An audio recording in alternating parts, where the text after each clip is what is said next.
Hello दोस्तों, आपके अपने यूट्यूब चैनल जीएस कॉन्सेप्ट पर आप सभी लोगों का बहुत बहुत स्वागत है। आशा करते हैं कि आप लोग स्वस्थ होंगे, मस्त होंगे और अपने पढ़ाई में व्यस्त होंगे।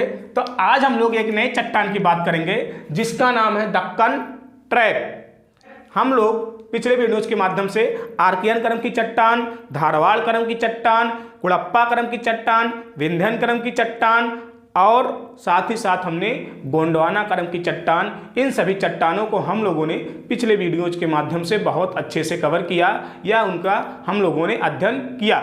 आज एक अलग चट्टान है जिसका नाम है दक्कन ट्रैप। यहाँ पे लिखा गया है दक्कन ट्रैप। हमने यहाँ पे दक्कन का चट्टान या दक्कन क्रम का चट्टान नहीं लिखा है, यहाँ पे लिखा गया है दक्कन ट्रैप। तो हम देखेंगे कि यहाँ पे ट्रैप का मतलब क्या होता है, ट्रैप का मतलब क्या होता है, हम लोग इसी वीडियो में आगे देखेंगे कि यहाँ पर हमने चट्टान क्यों नहीं लिखा, ट्रैप क्यों लिखा है, तो ये हम लोग इसी वीडियो में जानेंगे। लेकिन सबसे पहले हम देखते हैं कि इस चट्टान का निर्माण कब होता है, इसका समय क्या है, और साथ ही साथ हम देखेंगे कि इसके निर्माण की प्रक्रिया क्या है। निर्माण की प्रक्रिया जानना किसी भी चट्टान के बारे में उसके निर्माण की प्रक्रिया जानना सबसे महत्वपूर्ण पॉइंट होता है। तो हम इसके समय की बात करेंगे, इसके निर्माण की प्रक्रिया की बात करेंगे और साथ ही साथ इसके क्षेत्रों की बात करेंगे, भारत के अंतर्गत इसके क्षेत्रों की बात करेंगे और से साथ ही साथ इसमें कौन कौन से खनिज पाए जाते हैं, उन खनिजों को हम लोग यहाँ पे देखेंगे। तो सबसे अगर हम पहले पॉइंट की बात करते हैं तो पहले पॉइंट में लिखा गया है कि मेसोजोइक महाकल्प के क्रिटेशियस कल्प में शांत दरारी प्रकार की ज्वालामुखी प्रक्रिया के द्वारा बेसाल्ट चट्टान से निर्मित संरचना के रूप में इस क्षेत्र का विकास हुआ। कहने का मतलब है कि इस चट्टान का जो है या दक्कन ट्रैप का निर्माण किस महाकल्प में होता है, मेसोजोइक महाकल्प में होता है। और हम लोगों को पता है कि पृथ्वी का जब से निर्माण हुआ और आज तक के समय को हम लोगों ने 4 महाकल्पों में बांटा है। पहला है आपका प्री कैम्बियन, दूसरा है पैलियोजोइक, तीसरा है मेसोजोइक और चौथा है सेनोजोइक। तो यहाँ पे अगर हम देखें तो ये मेसोजोइक क्या है, मेसोजोइक जो है ये तीसरा महाकल्प है। पहले महाकल्प में 4 चट्टानों का निर्माण होता है, आर्कियन क्रम का चट्टान, धारवाड़ क्रम का चट्टान, कुड़प्पा क्रम का चट्टान और आपका विंध्यन क्रम की चट्टान। और दूसरे महाकल्प में जिसका नाम है पैलियोजोइक, और पैलियोजोइक महाकल्प में आपके गोंडवाना क्रम के चट्टान का विकास होता है। अब हम पहुंच गए हैं तीसरे महाकल्प में जिसका नाम है मेसोजोइक महाकल्प। अब मेसोजोइक महाकल्प को भी 3 कल्पों में बांटा गया है। उनमें से एक है आपका क्रिटेशियस, यानी कि ये मेसोजोइक महाकल्प का अंतिम समय होता है, जिसको हम क्या कह रहे हैं, क्रिटेशियस कल्प। इसके पहले का क्या नाम है, ट्रियासिक कल्प, दूसरे का नाम है जुरैसिक कल्प और तीसरे का नाम है क्रिटेशियस कल्प। यानी कि अंतिम काल में जाके इस प्रकार के चट्टान का निर्माण होता है। और आपका जो मेसोजोइक महाकल्प है, अगर हम इसके समय की बात करें तो ये आपका 24.5 करोड़ से लेके 6.5 करोड़ तक क्या है, इसका समय काल है 24.5 करोड़ से 6.5 करोड़। लेकिन अगर हम इसी महाकल्प को मध्यजीवी महाकल्प या हम कह रहे हैं मेसोजोइक महाकल्प, इसको जो हम 3 भागों में बांट देते हैं। पहला है आपका ट्रियासिक कल्प जिसका समय काल है 24.5 से लेकर 20.8 करोड़ तक का इसका समय है। इसके बाद आपका जुरैसिक कल्प का जो समय है वो आपका 20.8 से 14.4 करोड़ तक है।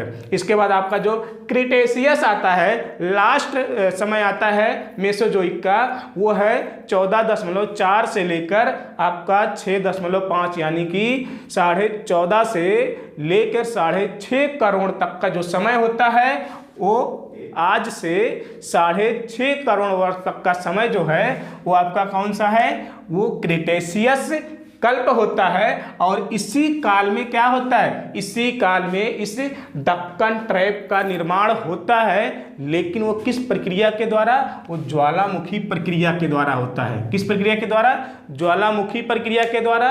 और ज्वालामुखी प्रक्रिया जब होता है, मेंटल लेयर से मैग्मा क्या होता है, सतह तक आता है, जिसे हम क्या कहते हैं, लावा कहते हैं। तो उस लावा से बेसाल्ट चट्टान से क्या होता है, इस प्रकार के चट्टान का निर्माण होता है। लेकिन अब हम देखेंगे जो ये आपका बेसाल्ट चट्टान है, बेसाल्ट चट्टान है, इस बेसाल्ट चट्टान के बारे में अगर हम देखें तो ये क्या है, चट्टान का एक प्रकार है। आग्नेय चट्टान का क्या है, एक प्रकार है। हमें पता है कि ज्वालामुखी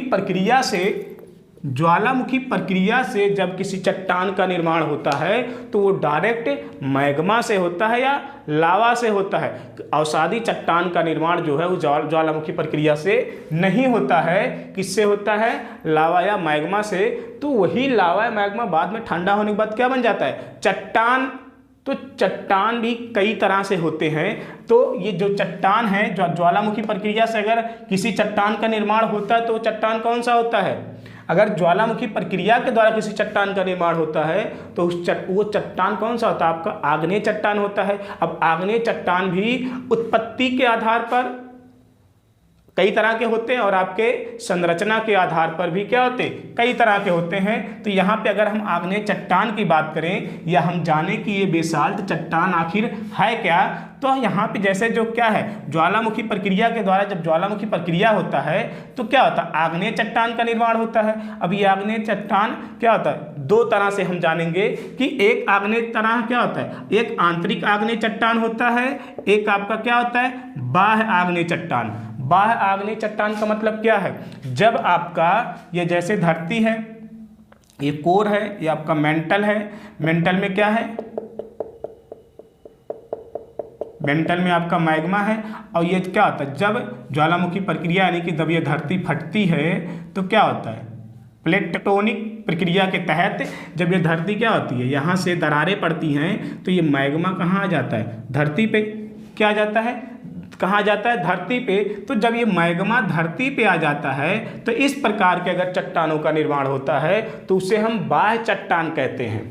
लेकिन अगर यही मैग्मा क्या हो जाए, अगर ये जब ऊपर की तरफ आ रहा है, अगर इसकी स्पीड कम हो जाए और ये सतह पर ना पहुंच पाए और सतह पे ना पहुंचने की वजह से ये इसी क्रस्ट लेयर में ही रह जाए, ऊपर ना आए, क्रस्ट लेयर में ही रह जाए, तो उस तरह के चट्टान को हम क्या कहेंगे, आंतरिक आग्नेय चट्टान।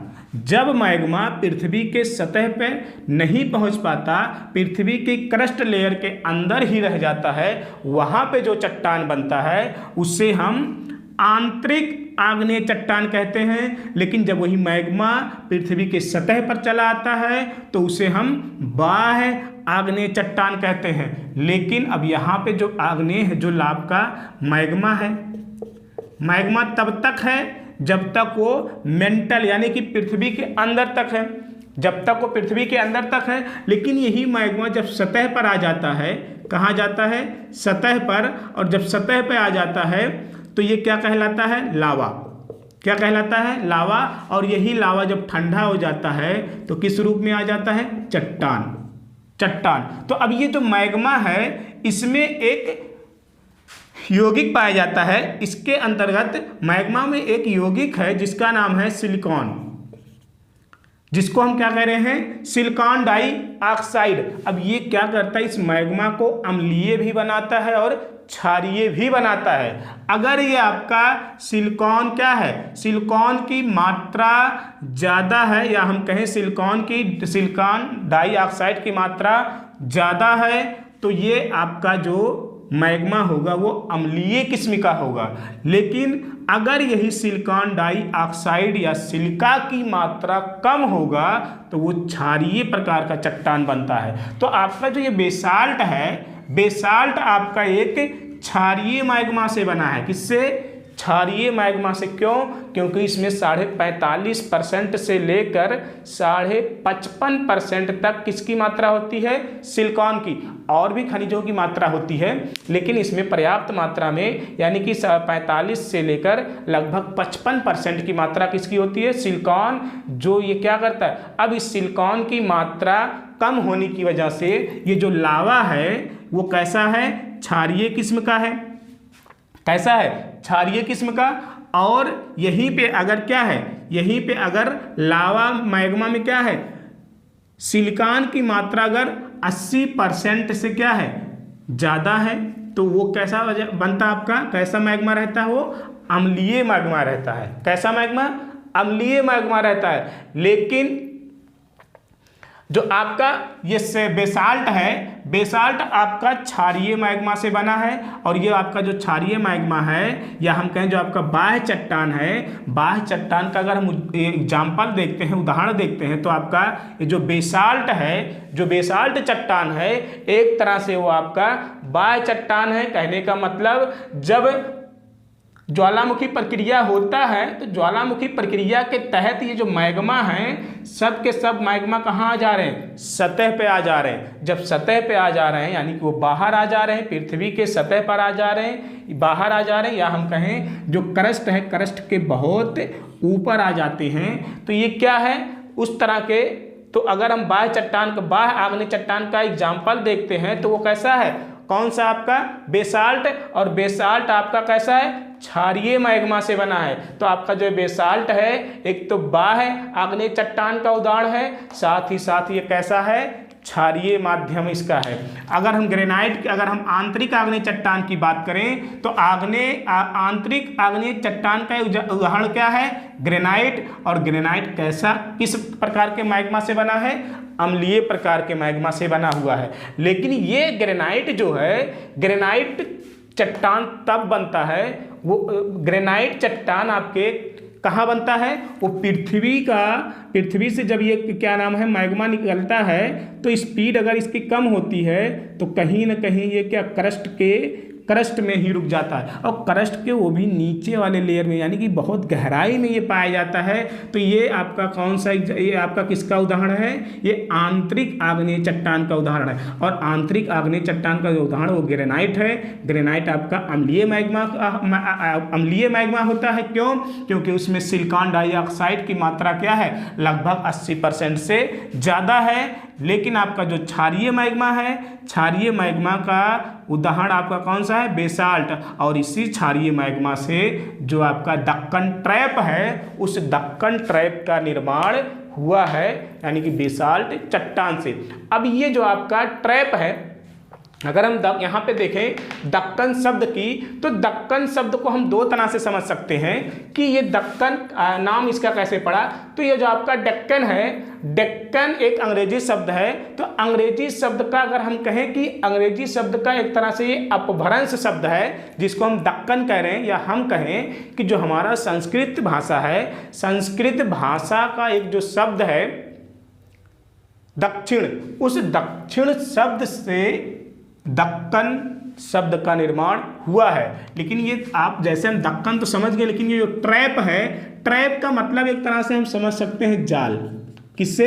जाल से। अब ये जाल वो मछली पकड़ने वाला जाल नहीं है, लेकिन हाँ उससे हम समझ सकते हैं कि जैसे जो मछली पकड़ने वाला जो जाल होता है, जब हम उसको क्या करते हैं, नदी में फेंकते हैं, तो वो एक बहुत बड़े एरिया को क्या करता है, कवर करता है। उसी तरह से जो आपका दक्षिण भाग है, ये प्रायद्वीपीय भारत जो आपका दक्षिण का क्षेत्र है, इस दक्षिण के क्षेत्र में जब ज्वालामुखी प्रक्रिया होती है, ज्वालामुखी प्रक्रिया होती है, तो जब मैग्मा निकलता है, मैग्मा जब निकलता है तो उस एरिया के बहुत बड़े एरिया को ये लगभग कवर करता है। यानी कि मैग्मा इस बहुत बड़े एरिया पे क्या हो जाता है, फैल जाता है, और उसकी मोटाई क्या है, लगभग बहुत ज़्यादा हो जाती है। मैग्मा जमा होता जाता है, मैग्मा उसके ऊपर क्या हो जाता है, जमा होता जाता है, जिसकी वजह से इस क्षेत्र की ऊंचाई क्या हो जाती है, बढ़ जाती है। लगभग ये 3000 मीटर के लगभग क्या नाम है इसकी ऊंचाई है। इसीलिए तो कहा जाता है दक्कन का जो ट्रैप है वो क्या है, ये या हम कह रहे हैं दक्कन का जो पठार है वो भारत का सबसे ऊंचा पठार है। हम यहाँ पे ट्रैप लिखे, ट्रैप का मतलब यहाँ से जो लावा है, जो लावा का बिखराव होता है एक जाल की तरह पूरा इस एरिए पे, लगभग ये 7 से 8 राज्यों को ये कवर करता है। इसका जो फैलाव होता है 7 से 8 राज्यों में होता है ये। लेकिन जो आपका ये आपका महाराष्ट्र है, महाराष्ट्र पूरा का पूरा इसी बेसाल्ट चट्टान पर ही स्थित है, बेसाल्ट चट्टान पर ही है पूरा का पूरा महाराष्ट्र। साथ ही साथ ये गुजरात के भी कच्छ और काठियावाड़ जिलों को भी क्या करता है, ये कवर करता है। और इसके साथ ही साथ ये आपके मध्य प्रदेश का जो पश्चिमी क्षेत्र है, राजस्थान का दक्षिण पूर्वी क्षेत्र है, कर्नाटक का उत्तरी क्षेत्र है, ये लगभग क्या करता है, उन सभी भागों को कवर करता है। हम देखेंगे कि इस दक्कन पठार का या हम कहें इस प्रकार के बेसाल्ट चट्टान का जो विस्तार है उसका विस्तार किस किस राज्य में है, हम उसके बारे में देखेंगे। लेकिन यहाँ पे हमने लिखा है दक्कन ट्रैप। अब यहाँ पे हम दक्कन का पठार भी लिख सकते हैं या दक्कन का चट्टान भी लिख सकते हैं। क्यों? क्योंकि ये जो चट्टान बना है वो ज्वालामुखी प्रक्रिया के द्वारा बना है, और ज्वालामुखी प्रक्रिया के द्वारा हमेशा क्या होता है, आग्नेय चट्टान का निर्माण होता है। क्यों? क्योंकि आग्नेय चट्टान किससे बनता है, मैग्मा से ही बनता है। लेकिन यहाँ पे क्या है, जो आग्नेय चट्टान है वो एक बाह्य चट्टान या बाह्य आग्नेय चट्टान के रूप में है, जिसका उदाहरण क्या है, बेसाल्ट। क्यों? बेसाल्ट में जो सिलिकॉन की मात्रा होती है वो लगभग 45 से 55% होती है, जिसकी वजह से इस बेसाल्ट की चट्टान की जो प्रकृति है, जो नेचर है, वो क्षारीय माध्यम है या हम कहें क्षारीय मैग्मा है। जबकि जो क्रस्ट के अंदर जब बन जाती है, जब मैग्मा बाहर नहीं आ पाता है हमारे भूमि के यानी कि क्रस्ट वाले लेयर में ही, उसके क्रस्ट लेयर के नीचे सतह में जमा हो जाता है, तो उस प्रकार के चट्टान को हम कहते हैं आंतरिक आग्नेय चट्टान। और इसका एग्जाम्पल ग्रेनाइट है। ग्रेनाइट एक अम्लीय मैग्मा से बनता है। क्यों? क्योंकि इसमें सिलिकॉन की मात्रा लगभग 80% से भी ज़्यादा होता है। तो इस तरह से हमने देखा कि ये आपका मेसोजोइक महाकल्प के क्रिटेशियस कल्प के अंतिम चरण में जाके इस प्रकार के चट्टान या हम कहें दक्षिण का चट्टान या हम कहें या है दक्कन का चट्टान या हम कहें दक्कन का पठार या हम कहें दक्कन ट्रैप का निर्माण क्रिटेशियस कल्प के अंतिम कल्प में जाके ज्वालामुखी प्रक्रिया के द्वारा होता है। तो अगर हम अगले पॉइंट की बात करें तो यहाँ पर क्या नाम है, बेसाल्टी चट्टानों के अपर्दन एवं अपक्षयन के द्वारा क्या होता है, काली मिट्टी का निर्माण होता है। इस काली मिट्टी को हम रेगुर मिट्टी या कपासी मिट्टी भी कहते हैं। इसको हम क्या कहते हैं, इस काली मिट्टी को हम रेगुर मिट्टी या कपासी मिट्टी भी कहते हैं। यहाँ पर बेसाल्टी चट्टानों के अपर्दन एवं अपक्षयन से काली मृदा का सर्वाधिक विकास हुआ है। कहाँ पे, जो दक्कन क्षेत्र है, दक्कन का पठार है, इस पठार पर या हम कहें इस चट्टान पर क्या है, काली मिट्टी का क्या होता है, काली मिट्टी का सर्वाधिक विकास हुआ है। क्यों? क्योंकि काली मिट्टी का निर्माण बेसाल्ट चट्टान से ही होता है। और बेसाल्ट चट्टान क्या है, इस एरिए में, दक्कन के एरिए में क्या होता है, दक्कन के एरिए में सबसे ज़्यादा पाया जाता। पूरा का पूरा महाराष्ट्र क्या है, इसी बेसाल्ट चट्टान पर ही स्थित है। अगला पॉइंट है, यह लगभग 4 लाख वर्ग किलोमीटर के क्षेत्र में फैला हुआ है। यानी कि ये जितने भी राज्यों में ये फैला हुआ है, उन सभी राज्यों के अगर हम क्षेत्रफल को देखते हैं तो ये लगभग 4 लाख वर्ग किलोमीटर के क्षेत्र में फैला हुआ है। साथ ही साथ अगर हम इसकी मोटाई की बात करें तो यह लगभग 3000 मीटर तक क्या है, इसकी मोटाई है। इस दक्कन वाले क्षेत्र की मोटाई लगभग क्या है, अन्य क्षेत्रों की तुलना में ये लगभग 3000 मीटर तक की इसकी क्या है, मोटाई है। इसीलिए तो इसको क्या कहा जा रहा है, ये हमारे भारत का सबसे ऊंचा पठार है, जिसे हम क्या कह रहे हैं, दक्कन का पठार या हम कहें दक्कन का चट्टान या हम कहें दक्कन ट्रैप। अगर इसके आकार की बात करें, जो ये पठार है, जो इसका विस्तार है, तो ये लगभग आपका त्रिभुजाकार के रूप में है, त्रिभुजाकार इसका जो है आकार है। अब हम देखें इसके संरचना का विकास मुख्यतः जो है कहाँ कहाँ पे या किन किन राज्यों में हुआ है। तो हम पहले राज्य की अगर बात करें तो जो आपका महाराष्ट्र है, पूरा का पूरा महाराष्ट्र जो है इसी दक्कन ट्रैप या हम कहें इसी दक्कन पठार का ही क्या है, हिस्सा है। पूरा का पूरा जो आपका लावा का विस्तार है, उस लावा का विस्तार पूरे महाराष्ट्र के अंतर्गत है। इसके बाद आपका अगर हम देखें तो मालवा का जो क्षेत्र है, मध्य प्रदेश का जो पश्चिमी क्षेत्र है, यहाँ पे भी उस लावा का विस्तार देखने को मिलता है। अगर हम गुजरात की बात करें तो गुजरात के अंतर्गत जो काठियावाड़ प्रायद्वीप है, उस काठियावाड़ प्रायद्वीप पर भी इस लावा का विस्तार देखने को मिलता है। महाराष्ट्र और गुजरात की अगर हम बात करें तो लगभग 75 से 80% जो उस लावा का विस्तार है वो इन्हीं दोनों राज्यों को मिला के होता है। लेकिन बाकी अन्य क्षेत्रों में भी क्या होता है, इस लावा का विस्तार देखने को मिलता है। जैसे अगर हम कर्नाटक के अंतर्गत बात करें तो बेंगलुरु और मैसूर का जो पठार है, उस पठार पर भी क्या है, इस लावा या बेसाल्ट चट्टान देखने को मिलता है। अगर हम तमिलनाडु की बात करें तो तमिलनाडु के अंतर्गत आपका कोयम्बटूर और मदुरई पठार जो है, वहाँ पे बेसाल्ट चट्टान हमें देखने को मिलते हैं। या साथ ही साथ हम बात करें आंध्र प्रदेश का पठार, तेलंगाना का पठार, या हम कहें राजमहल पर्वतीय क्षेत्र जो आपका छोटा नागपुर पठार के अंतर्गत आता है, तो वहाँ तक क्या नाम है, इस लावा का जो है फैलाव देखने को मिलता है। लेकिन ज़्यादातर हमें महाराष्ट्र और ये गुजरात वाला, साथ साथ जो गोवा है आपका, फिर मध्य प्रदेश का मालवा क्षेत्र या राजस्थान का जो दक्षिण पूर्वी क्षेत्र है, वहाँ पे भी हमें इसका विस्तार देखने को मिलता है। ये आपको जो दिखाई दे रहा है ये आपका दक्कन का ही क्षेत्र दिखाई, इसका विस्तार और है, यहाँ पे थोड़ा कम है।